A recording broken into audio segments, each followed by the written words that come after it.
në varësi të vendimit gjykatës kushtetuese, kur vetë zoti Rama ka vendosur që do të ishte pas. E kanë vendosur të mos merren me këtë punë, ta sorollasin derisa të bjerë durimi gjithë dhe mos merren. Çojnë ujë te mulliri i PS-s aktualisht. Po normal, se ku të çojë ujë. I PS-s dhe mbas edhe i pjesë të PD-s që nuk ka qasin e duhur me sistemin e drejtësisë. Të dyja palët flasin e herë dhe me gojën e njëri tjetrit. E kuptoj pra që këtu në këtë rast blihet kohë thoni ju për të mos dhënë llogari Këshilli i mandateve për vendimarrje që duhet ta japin me vërtet. E kuptoni që nuk ka më asgjë minimale një prokuror të merret me një çështje tjetër të tillë. Kjo është tallje. Kjo është tallje. Tani ti tregoj unë apo ti apo edhe gjykata qoftë prokurorit si të bëj punën e tij.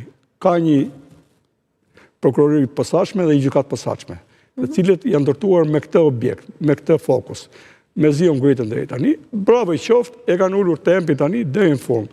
Ta çojnë deri në fund, se po nuk bëti deri në fund dhe nuk do shpërthej si duhet. E qartë, me një lloj të drejtë, zoti Rama thotë që drejtësia ka hyrë në kompetencat e tij ekzekutive, sepse nuk është target i drejtësisë që të pezullojë ata të cilët zoti Rama i mëron apo që janë të zgjedhur në rastin e zonjës Palluku edhe nga ligji elektoral. Nga ana tjetër, apo bën zoti Rama të njëjtën gjë duke ndërhyrë tek drejtësia, duke mos e lënë përmes mbledhjes këshillit mandateve të shprehen për t'ia lënë atë në duar të lira spakut? Plotësisht këtë që po thua kjo ka ndodhur.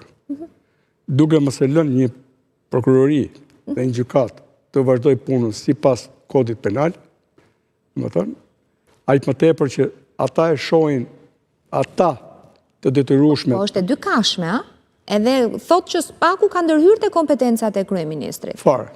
Për mua fare. Për atë ka ndërhyrë, për mua fare. Ne nuk mund të kemi asnjë segment të ligjit në këmbën e qeveritarëve. Pra ligji mbi të gjithë. Po. A është koha që imuniteti të Law above the all. Ligji mbi të gjithë. Kështu ndërtohet shteti. Për ndërtuar banda është gjë tjetër. Për ndërtuar shtetin është kështu siç them unë. Dhe nga studimtarët i zbresin me këmbë tokë si qeveritar. Qeveritarët e kanë ligjin si për kokës dhe gjithë barabartë para ligjit. Më falë, a jemi gjithë barabartë me kushtetutë kene një 17-18, flasim për diskriminimin e tjerë? Gjithë shtetat e Republikës Shqipërisë janë barabartë para ligjit. Këtë po pyes pra, është koha që vetë deputetët heqin dorë nga kjo mbroja? Imunitet ynor. Falë, ky është ynori që na lëshon ne unitet tia, do më thënë, edhe na unizon për balë, edhe na jep imunitet. Ne në grupë të topit jemi të gjithë si qytetarë, po politikanët, se nuk duhet të jenë të barabartë? Si jemi të barabartë. Aq më tepër, këta janë përfaqësuesit tanë. Se po i shohin si uni. Mbyll njëri gojën këtu dhe mbyll atje. Po ta mbyllin këta njëherë gojën e tyre.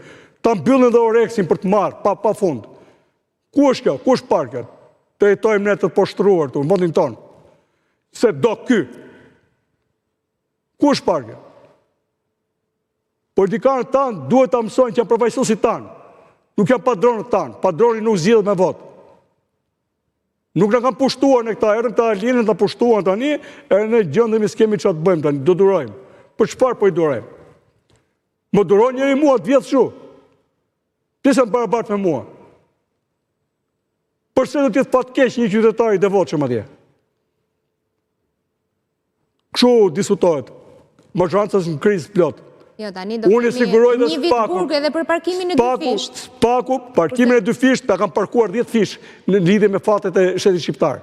I kanë parkuar s'po e lënë popull shqiptar të udhtojnë autostradën e tij, të jetës tij, normale, ligjore. Edhe me etikë, edhe me ndeshmëri, edhe me devotshmëri. Këtu në këtë vend, një qytetar i devotshëm është i diskriminuar dhe për të duhet flasim ne. Sistemi i vlerave ka rënë plotësisht, pra e ka rënë dhe maska. Momenti që mazhorancat ushtrojnë një kontroll tillë, është hapi kryesor final që ato bien, po do bien nga kriza që krijojnë vetë një, po edhe me presion nga jashtë. Nëse Europa është dakord me këtë qeverisje, ta kthejmë kursin, s'ka Europë për ne.